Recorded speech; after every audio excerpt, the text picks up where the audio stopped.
Hello friends, welcome to Pushpa's kitchen. நம்ம கிச்சனில் இன்றைக்கி என்ன பார்க்க போகிறோம்னா தக்காளி ஊறுகாய். எல்லா ஊறுகாய்க்கும் ஒரு ஒரு டேஸ்ட் இருக்குங்க, ஆனால் தக்காளி ஊறுகாய்க்கு மட்டும் ஒரு தனி டேஸ்ட்டுங்க. ஏன்னு கேட்குறீங்களா? நமக்கு குழம்பு வைக்கிறதுக்கு டைம் இல்லைனா கூட இதில் 2 ஸ்பூன் சூடான சாதத்தில் போட்டு நல்லா பிசைஞ்சு சாப்பிட்டோம்னா அவ்வளவு அருமையாக இருக்குங்க. ட்ரை பண்ணி பாருங்கள். இன்றைக்கி நான் தக்காளி ஊறுகாய்க்கு 2 கிலோ தக்காளி எடுத்துருக்கிறேன். இதில் உள்ள காம்பு பகுதியை மட்டும் கட் பண்ணி குட்டி குட்டியாக கட் பண்ணி வச்சுக்கலாம்.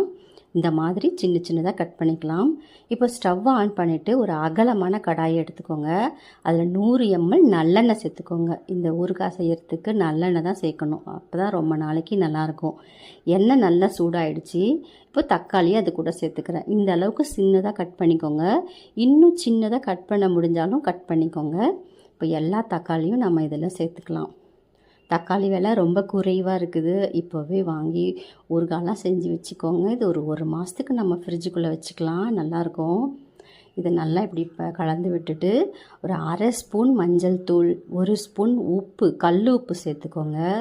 1 ஸ்பூன் மிளகாய்த்தூள், வெறும் மிளகாய்த்தூள் 1 ஸ்பூன் சேர்த்துட்டு ஒரு லெமன் சைஸுக்கு புளியை நாரெல்லாம் எடுத்துட்டு இது கூடவே சேர்த்துக்கோங்க. அப்படியே பிச்சு பிச்சு போட்டுக்கோங்க, அப்போ தான் மசிச்சு விடுறதுக்கு நல்லாயிருக்கும். இப்போ இது எல்லாத்தையும் நல்லா கலந்து விடுங்க. ஒன்று போல் எல்லாத்தையும் நல்லா கலந்து விடுங்க. எல்லாத்தையும் நல்லா கலந்து விட்டுட்டு இது ஒரு 10 நிமிஷத்துக்கு நல்லா வேகணும். இது நம்ம வேகக்குள்ளேயே மசிச்சு எடுக்கணும், அப்போ தான் இந்த ஊறுகாய் வந்து நல்லா குழைவாக நல்லா வரும். நல்லா கலந்து விடுங்க.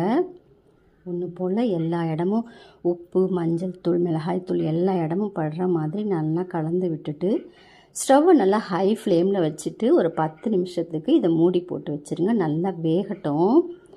இப்போ நம்ம இதுக்கு ஒரு மசாலா ரெடி பண்ணிடலாம். கடுகு, வெந்தயம், காஞ்ச மிளகாய். 1 ஸ்பூன் கடுகு சேர்த்துருக்கேன். 3/4 ஸ்பூனுக்கு வெந்தயம் சேர்த்துருக்கேன்.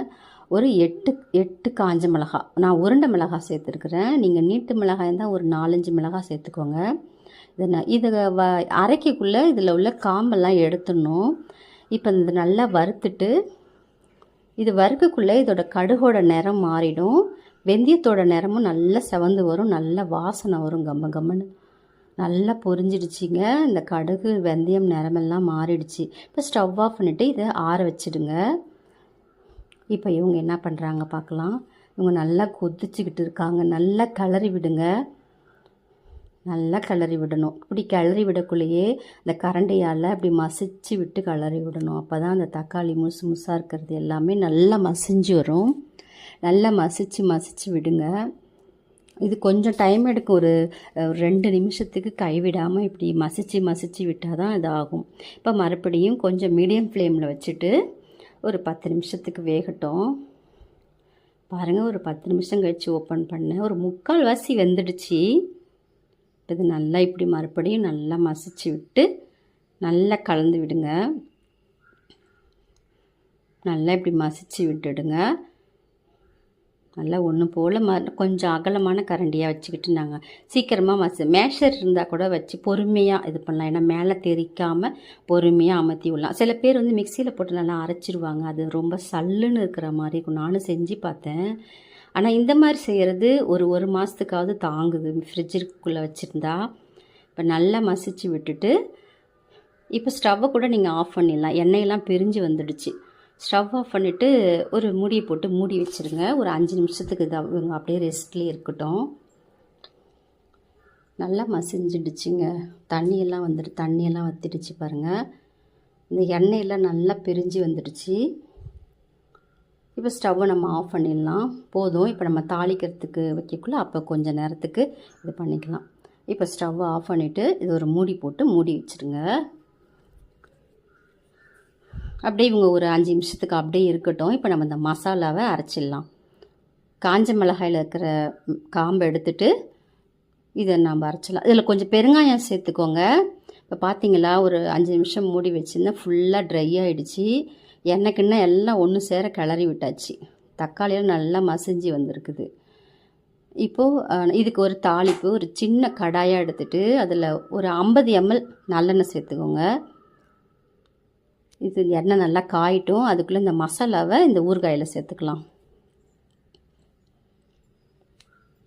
மசாலாவை அரைச்சி வச்ச மசாலாவை ஊறுகாயில் சேர்த்துக்கலாம். இந்த எண்ணெய் எல்லாமே கலந்து வந்துடுச்சு. இந்த டைமில் உப்புலாம் கரெக்டாக இருக்கா இல்லையான்னு செக் பண்ணிவிட்டு போட்டுக்கலாம்.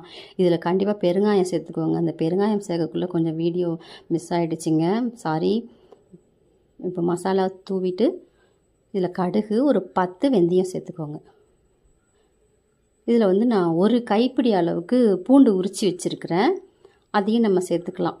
பூண்டு வந்து ஒரு 2 நிமிஷத்துக்கு இந்த எண்ணெயில் வேகட்டும். ஏன்னா அதை அப்படியே கொட்டிட்டோம்னா இந்த பூண்டு நம்ம சாப்பிட்டக்குள்ளே நறுக்குன்னு பச்சை ஸ்மெல் வரும். இந்த மாதிரி ஒரு 2 நிமிஷம் அந்த நல்லெண்ணெயில் வெந்துடுச்சுன்னா அதோடய ஃப்ளேவர் ரொம்ப நல்லாயிருக்கும். அதில் போட்டோம்னா நம்ம கொஞ்சம் மசிஞ்சு நம்ம சாப்பிடக்குள்ளேயே நம்ம வாய்க்கு போகிறது தெரியாது பூண்டு. ஆனால் பூண்டு ரொம்ப நல்லது இல்லையா உடம்புக்கு. இப்போ 2 நிமிஷம் ஆகிடுச்சி. இப்போ ஸ்டவ்வை ஆஃப் பண்ணிவிடுங்க. ஆஃப் பண்ணிவிட்டு அதுக்கப்புறமா ஒரு 2 கொத்து கருவேப்பிலையை உருவி போடுங்க. ஸ்டவ்வை ஆனில் வச்சுட்டு கருவேப்பிலை போட்டிங்கன்னா எங்கே பார்த்தாலும் தெரித்து எடுத்துரும் எண்ணெய். இப்போ கருவேப்பிலை போட்டுட்டு அப்படியே இந்த எண்ணெய் எடுத்து அந்த மசாலா மேலே ஊற்றிடுங்க. அந்த மசாலா மேலேயே ஊற்றி விடுங்க இந்த சூடான எண்ணெயை. இப்போ எல்லாத்தையும் ஒன்று போல் கிளறி விடுங்க. நல்லா கலந்து விடுங்க. இதோட கலர் சூப்பராக வந்துச்சு பாருங்கள். தாளித்த உடனேயும் நல்லா ஒன்று போல் நல்லா கிளறி விடணும். கலந்து விட்டுட்டு ஒரு 1/2 மணி நேரம் ஆச்சு இதை நான் ஆற வைக்கிறதுக்கு. அவ்வளோ சூடாக அந்த நல்லா ஒரு 1/2 மணி நேரத்துக்கு நல்லா ஆற வச்சுட்டு இப்போ நம்ம பாட்டிலில் கண்ணாடி பாட்டில், பிளாஸ்டிக் பாட்டில்லாம் தொடச்சிட்டு ஈரமில்லாத பாட்டிலாக பார்த்து அது உள்ளே சேர்த்து வச்சுக்கலாம். நல்லா கலந்தாச்சு, போதும். இதை நம்ம அப்படியே ஆற வச்சிடலாம்.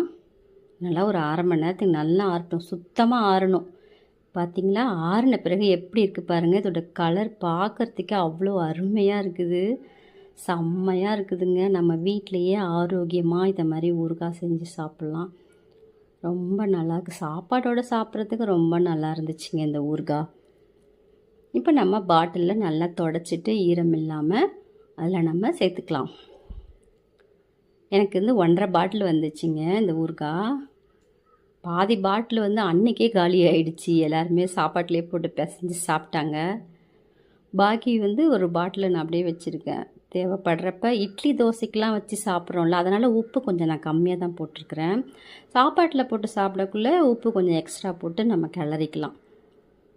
பாருங்கள், எனக்கு 1.5 பாட்டில் கிட்டத்தட்ட வந்துச்சு. மறக்காமல் நம்ம சேனலை சப்ஸ்கிரைப் பண்ணுங்கள், சப்போர்ட் பண்ணுங்கள். இப்போ தான் நான் பெரிய வீடியோலாம் போட்டுட்ருக்கிறேன்.